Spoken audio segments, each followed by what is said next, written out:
नमस्कार विद्यार्थी मित्रांनो, आज पाहत आहोत आपण NIMHच्या परीक्षेची तयारी. त्याच्यामध्ये चाललेलं आहे आपलं आशा हे पुस्तक. आशा या पुस्तकाच्या पुढचं लेक्चर घेणार आहोत आज. आशा या पुस्तकामध्ये खूप चांगले प्रश्न दिलेले आहेत. त्याचा अभ्यास केला की आपल्याच्या बाहेरचं काहीच येणार नाहीये. ठीक आहे, आपलं चाललं आहे आकृत्यांची मालिका. त्याच्यामध्ये प्रकरण 20. आता पहा, मी प्रकरण 20 वाचते. काय आहे? असा कसा असा कसा असा कसा मी वेगळा वेगळा वेगळा. म्हणजेच आपल्याला इथं निवडायचं आहे विसंगत पद, म्हणजे वेगळं पद. मी कसं काय वेगळं आहे ते विसंगत पद काढायचे, गटात न बसणार, ऑड वन आउट. ठीक आहे, बरं. याच्यामध्ये काय काय लक्षाचं? रचना, आकृत्यांची रचना कशात बघायच्या, त्यातले आतील भाग बघायचे, त्याच्यामध्ये किती रेषा आहेत, किती बिंदू आहेत, किती त्रिकोण आहेत, कशी चिन्ह दिलेत. पुन्हा आकृती क्लॉकवाईज फिरतात का सगळ्या, एखादीच आणशी ती अँटी क्लॉकवाईज फिरते, घटित प्रतिघटिवत. ठीक आहे, मग आरशातलं बिंब आहे का, पाण्यातलं प्रतिबिंब आहे का, आकृतीचे भाग समान केले आहेत का, काय इंग्रजी लेटरची नावं दिलेत, मराठीचे सगळं व्यवस्थित पाहायचं. आणि एक सगळ्यात महत्वाचा हा प्रश्न आहे, हा पॉइंट आहे. चटकन वेगळी वाटणारी आकृती खात्री करून वेगळी ठरवा, नाहीतर अतिशहाणा त्याचा बैल रिकामा. तशी गंमत होते, हा मला येतं घाई गडबडमध्ये आपण दुसऱ्याच ह्याला क्वेश्चन टिक करून जातो, तो चुकीचा असतो. मग चला, नमुना प्रश्न पाहायचेत. सरावासाठी तुम्हाला पुस्तक विकत घ्यायचं. मी प्रत्येक लेक्चरमध्ये सांगते, पुस्तक खूप महत्वाचं आहे. समोर पुस्तक असेल तर सराव तुमचे जास्त होणार आहेत. विसंगत गटात न बसणारी आकृती ओळखा. आता पहा, इथे किती दिसतंय? इथे हा एक चौरस, हा एक चौरस, हा एक चौरस, हा एक चौरस. इथे एकच चौरस आहे, इथे दोन चौरस आहे, इथे दोन आहेत.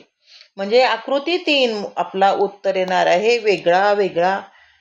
हो की नाही? इथे वर्तुळ बनले ते 2 आणि एकच चौरस आहे, इथे 2 चौरस आणि एक आकृती.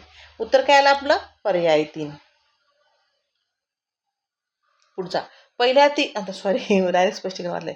आता इथे पहा, हा बाण बाहेरच्या दिशेला जातोय, हा बाण बाहेरच्या दिशेला जातोय, हा बाहेरच्या, हा मात्र आतच्या जातोय.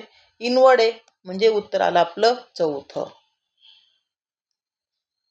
पुढचं आता पहा, हा काय? हा त्रिकोण आहे. ठीक आहे, त्रिकोणामध्ये 3 रेषा, त्रिकोणात 3 रेषा.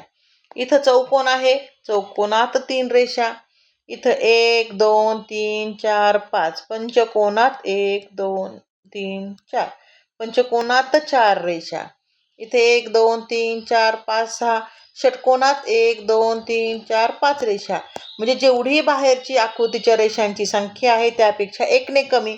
इथे मात्र सेम सेम आहे, म्हणून उत्तर येणार आहे आपलं पर्याय 1.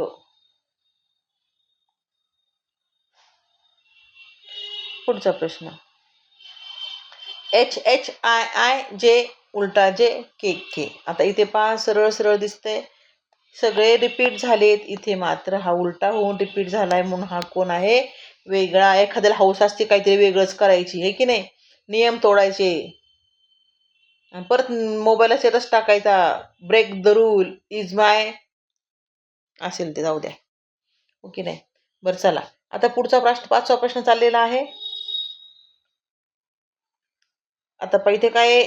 एम हे काय आहे? एकमेकांचं आरशातलं प्रतिबिंब. हे पण आरशातलं प्रतिबिंब आहे, हे पण आरशातलं प्रतिबिंब आहे. ठीक आहे, 2 3 4. पाण्यात हा एल आणि एल, हे पाण्यात असं दिसतो का? एल नाही. हा ए असा दिसतो पाण्यामध्ये. ठीक आहे, हा कसा दिसतो? पी बरोबर आहे. डी पण असा दिसतो पाण्यात, पण एल हा पाण्यामध्ये असा दिसतो. त्यामुळे उत्तर काय येणार आहे? 1. एक आकृतीमध्ये पाण्यातलं प्रतिबिंब चुकलेलं आहे.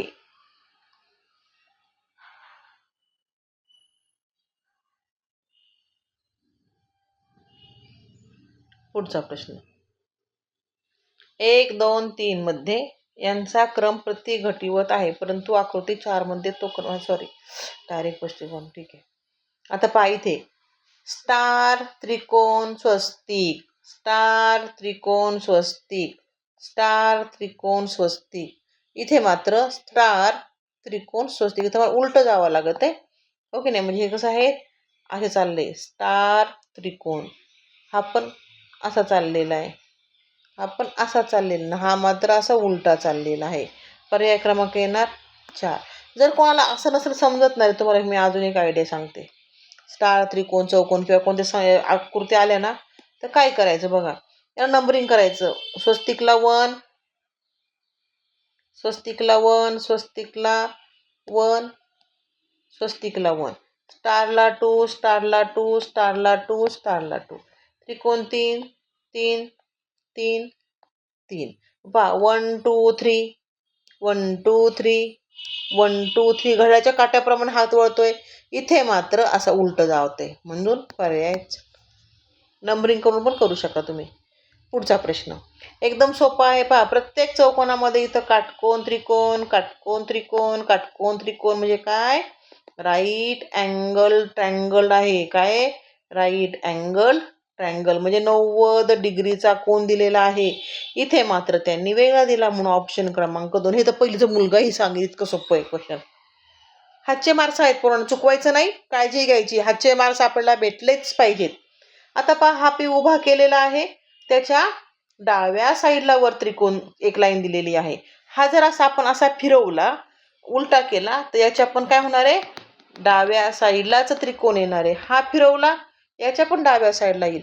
पण हा पी जर असा केला, तर त्याच्या इथे येणार आहे, म्हणजे उजव्या साईडला, म्हणून चौथा पर्याय येणार. आता याचं बघा, आता इथे काय आहे, काळी बाजू मनी, काळी बाजू त्याच्या पुढे मनी, काळी बाजू त्याच्या पुढे मनी किंवा गोल. पण इथं मात्र काळ्या बाजूच्या अधिक किंवा व्हाईटच्या नंतर आहे, म्हणजे ही उत्तर येते उलट. समजलंय? दुसरा पर्याय बरं का रे. हा, पुढचा प्रश्न खूप छोटे छोटे व्हिडिओ होणार त्याचे, कारण सोपाच तेवढा प्रश्न आहे. हे पाहिजे, इथे ही पताका आहे. आता सध्या आषाढ एकादशी चालली, पताका आपली दिंडीची म्हणूयात आपण, पायी चालली चालली दिंडी, ही पताका आहे. पताकाकडे तोंड करून स्टार आहे. इथे पताकाच्या बॅक साईडला स्टार आहे. इथे पताकाच्या बॅक साईडला म्हणजे मागच्या बाजूला आहे. पहिला काय, पताकाच्या समोरच्या बाजूला येऊन तोंडापुढे येऊन उभं राहिलेला आहे. ठीक आहे, उत्तर येणार आहे पहिलं. मग ते प्रश्न संपले आहेत. हा लेक्चर पण छोटाच आहे. अभ्यास करा, हातचे मार्क्स गमावू नका. मात्र पोरांनो, हातचे मार्क्स येतात, त्यामुळे काळजीपूर्वक करा, घाई गडबड करू